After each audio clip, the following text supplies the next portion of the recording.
This is the program that shows you the side of police chase videos they didn't want you to see. He picked up speed, look at that!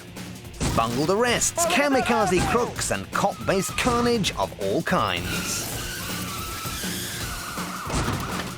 Welcome to Cops Uncut 2, the real car crash TV.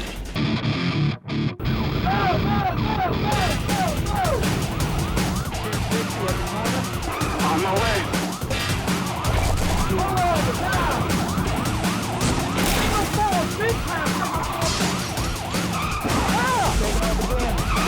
Car's on fire.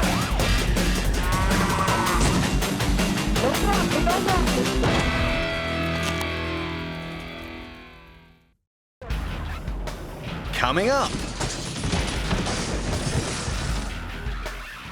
warm welcomes, icebreaker games, and meet and greets.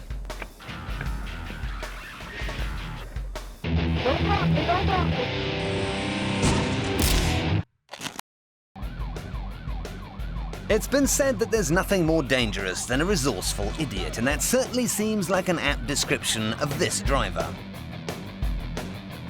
Stupid enough to try driving away from a squadron of squad cars and a police helicopter, and just resourceful enough to manage to get away with it, his ability to outdrive a whole state police force appears to be making our crook as about as elegant as a bull in a china shop.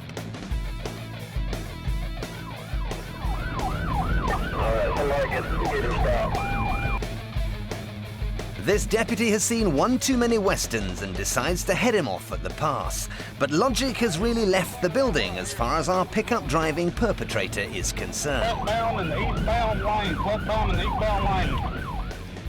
As he elects to put his pursuers out to pastures new by driving headlong into the oncoming traffic and almost taking out a stray cop in the process. He's going up the wrong way on Liberty Road, Douglas County. Having pushed his luck as far as it'll go, it seems our fugitive has finally stretched this patrolman's patience to the absolute limit. And when you're faced with a runaway who doesn't give a monkeys, the only option is to go bananas. Taking his life in his hands, the officer elects to nudge this nuisance right off the carriageway.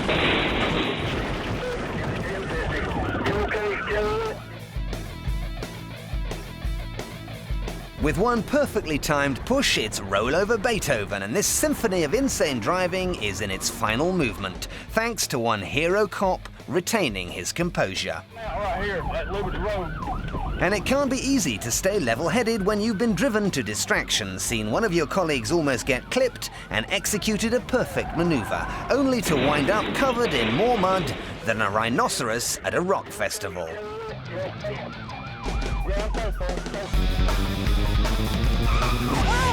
Choose your wheels wisely. When choosing a suitable getaway vehicle, it rarely pays to go for anything with more than 4 wheels. Whoa, look at that. 2 wheels can be fairly nippy. 4's your regular safe bet. 6 might work if you really want to tow a small trailer, but 18 of them is just plain greedy. Don't assume that multiplying the number of wheels will also multiply your chances of escape. In fact, quite the reverse is true. Stealing a juggernaut might make you feel big and powerful. You might even enjoy your newfound ability to intimidate everybody on the road.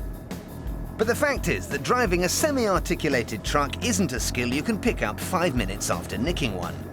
Without proper training, you'll find your HGV impossible to maneuver, and you'll probably stall it at the most inappropriate of moments. The cops are unlikely to be impressed by your big rig either. In fact, you may even find that the size of your stolen vehicle is directly proportionate to the amount of pepper spray they empty into your face. Once they've got you out of your cabin and face down on the tarmac, the whole lorry theft idea will probably seem like an error of judgment, particularly when you've been blinded by a healthy dose of mace, trussed up like a Christmas turkey and shoved unceremoniously into the back of a cruiser. No one quite knew why this guy had gone to all this trouble to steal this articulated rig, and presumably neither did he. Because when the police opened it up to discover 4,000 kilos of chocolate pudding, they probably thought it was only fair to give him a stiff drink. So don't go stealing the largest set of wheels you can find, because bigger isn't always better, and nicking an HGV is sure to land you in a lorry load of trouble. Just remember, when it comes to the size of your motor, try not to get too carried away. Taking off again. Still to come. Ramming. Rolling. And rucking.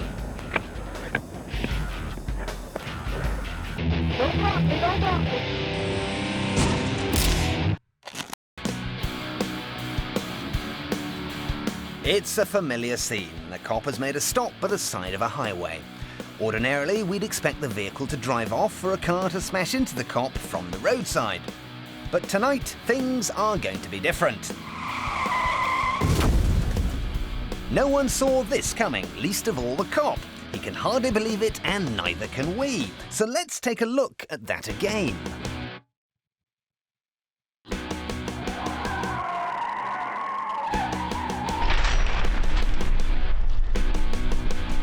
Stunned he may be, but he's not stupid. Look how quickly he pulls himself out of the road.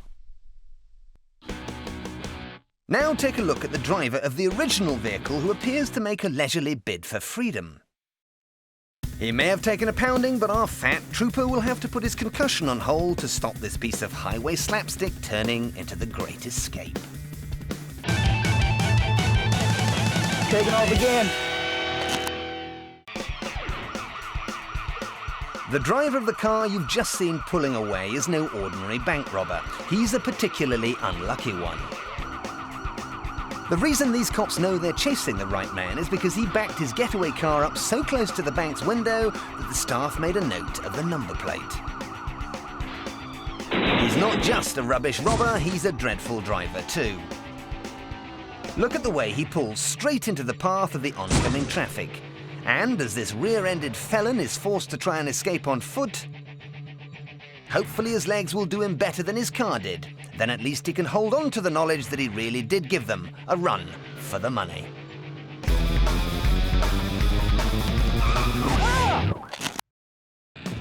Although we've already seen many ways today, you don't actually have to total your police car in order to put a stop to a high-speed chase. These Orange County cops can't be asked with such levels of movement and instead opt for our old friend, the spike stick. Using a spike stick is a bit like sticking your leg out and trying to trip someone up. Except you probably wouldn't want to stick your leg out in front of one of these, so it's best to let the little spikes in the stick do their work instead.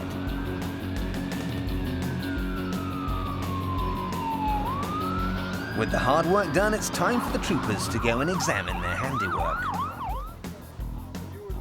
Yep, that's definitely a tire that's been blown out by the good old spike sticks.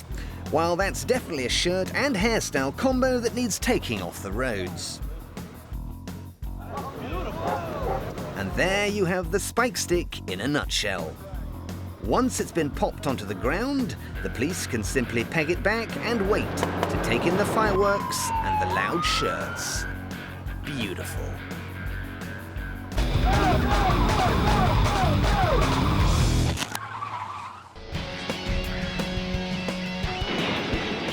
It takes courage to be a cop, and here's one officer who should be very grateful that fortune favors the brave. We're gonna roll over. A rollover it may be, but here's one lucky winner in life's lottery who'll be thanking heaven that the truck didn't hit him in the jackpot.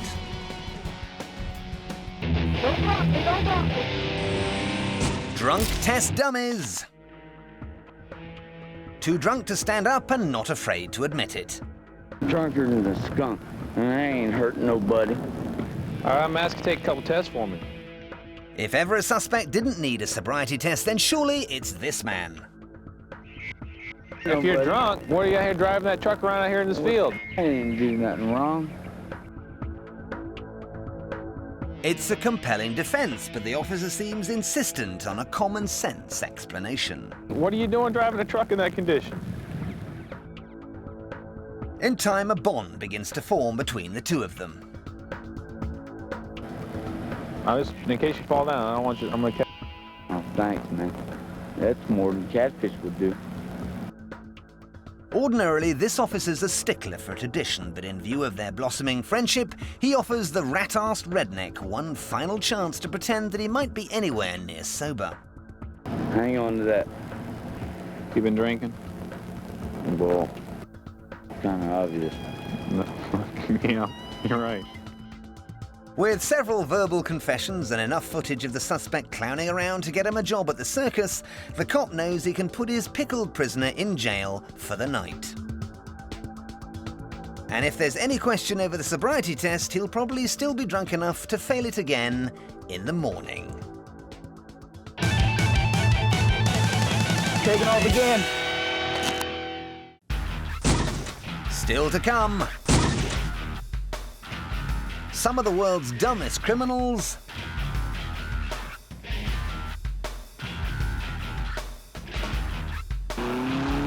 get a taste of their own medicine.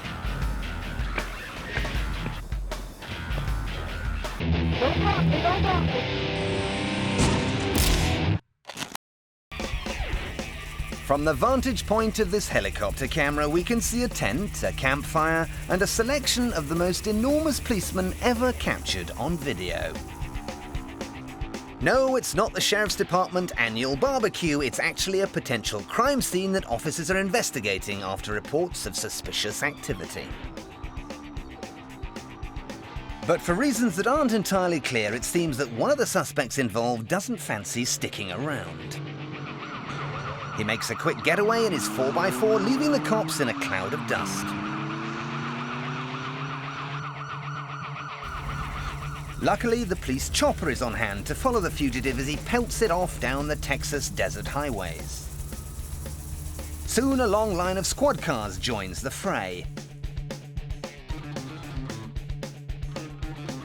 And a roadblock is set up directly in the runaway's path. Unfortunately, the driver susses out what the cops are up to and changes tactics accordingly. With his first clever move of the day, he switches to the other side of the road, preferring to take his chances with the oncoming traffic rather than the cops' spike sticks. After a few near misses, the fleeing suspect seems to have worked out that this probably isn't the most cunning of plans. So he leaves the tarmac altogether and drives up the grass verge instead. That's not a particularly great idea either, so the fugitive returns to Plan A. By now, the cops have thrown everything they have at their suspect. And presumably they got so bored that they all take 5 minutes off to let him run around on his own. Just as he starts to get comfy with his lack of law enforcement attention, no less than 8 police vehicles surround the runaway 4x4 and slowly put the squeeze on the guy. Panic sets in, and a misjudged attempt to break free of the rolling roadblock sends the suspect spinning out of the race once and for all. But when the alternative is being crushed by these oversized Texan paddy wagons and their oversized Texan police drivers, desperate measures are evidently required. From inside the squad car, you can see the moment of contact. Within seconds of the crash, the SUV is surrounded by officers, at which point it's all over, bar the shouting.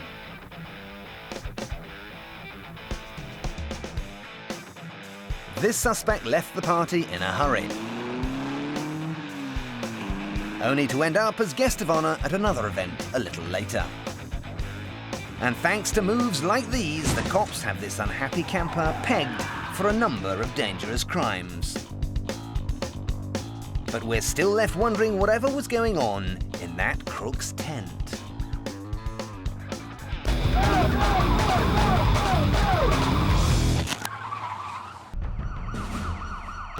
One of the perks of this type of police work is that you never know where your job's going to take you. Every day is different, and every pursuit has its own destination.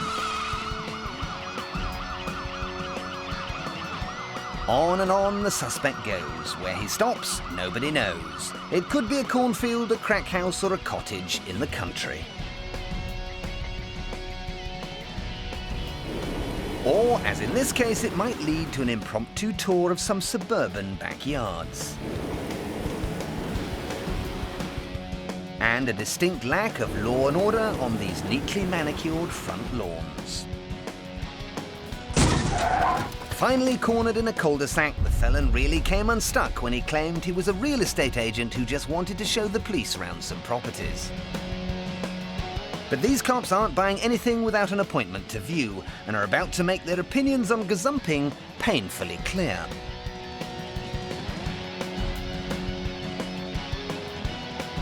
It looks like he'll be needing a full structural survey of his own. One more kick and he might even lose his deposit. So to recap, if you want to take the cops off-road, you'd better have a damn good reason. And if you want to sell them a house, then do remember that property investments, like blood pressure, can go up as well as down.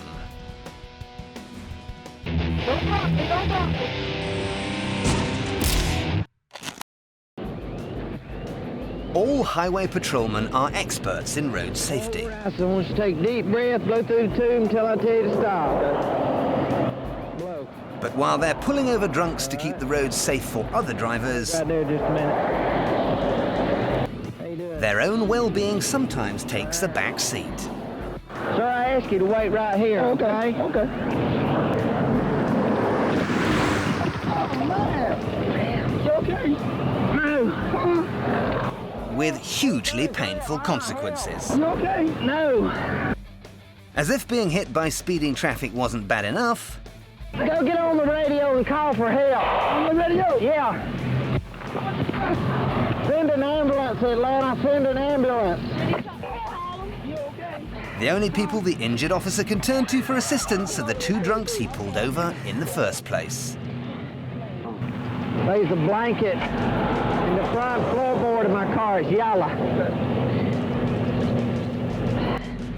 While these paralytic paramedics are doing the best they can to make the officer comfortable, they might want to consider that if he hadn't moved one of them out of the way, then it would have been him having a sobering encounter with that oncoming car rather than the cop. Which just goes to show that even when it's lending a helping hand, the long arm of the law can still get its fingers badly burned. You okay? No.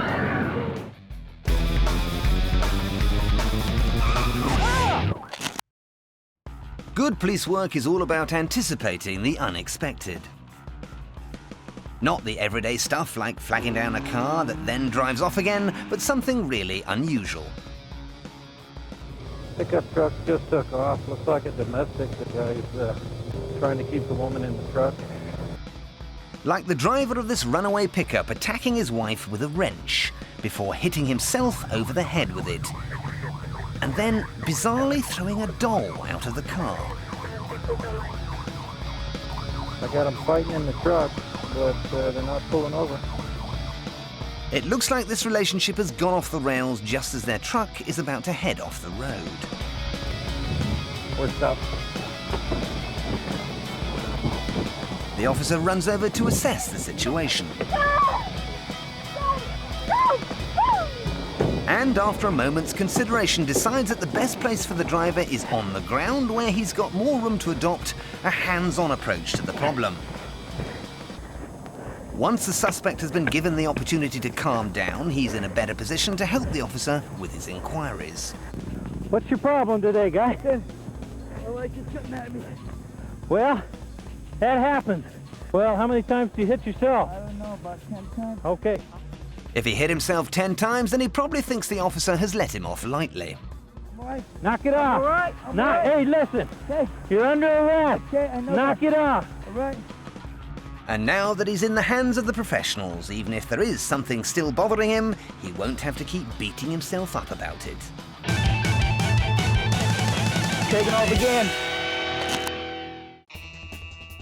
If you were searching for proof of the detrimental effect of drugs on the human mind, then you wouldn't have to look much further than these guys. How you doing, sir? Right at the door.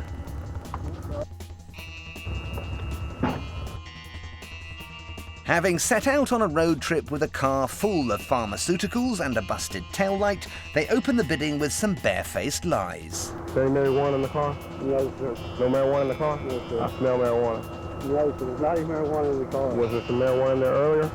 Having failed to convince the cops that the suspected package in his pants was completely natural. You got something in your pants? No, sir. That's my dick right there, sir. Okay. Put your hands right here. Our pothead perv makes a bid for freedom. 519, got one running, 519, westbound on 276. Which gives his friend the opportunity to retrieve the drugs from their car I got my gun at your back, get down the ground. and toss them casually into a nearby field. Get your hair behind you now, boy. He then comes back and looks as nonchalant as possible. Amazingly, the plan is a complete failure. Man, you got a lot of crack on you, homeboy. A bunch of crack. There's no point throwing your weed into the weeds You almost got shot. when your partner's holding on to a year's supply of crack cocaine. Homeboy, you're in some trouble. That's a lot of dope, my man. A whole bunch of dope. Well and truly busted. There's nothing left for these two to do but grass themselves up for the grass they've tossed away and accept that they'll be spending some time in the joint rather than simply smoking one. Dan, he said there's a bag of weed behind the car somewhere, 10 yards behind the vehicle.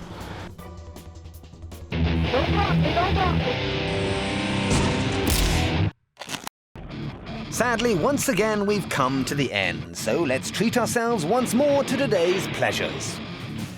We got hit by surprises, so we hit back with force. Sparks lit up the night, and people rolled in from above. We had a drink, a chase, and a near-death experience, before sense was bashed into us and then promptly thrown away again. Be careful out there.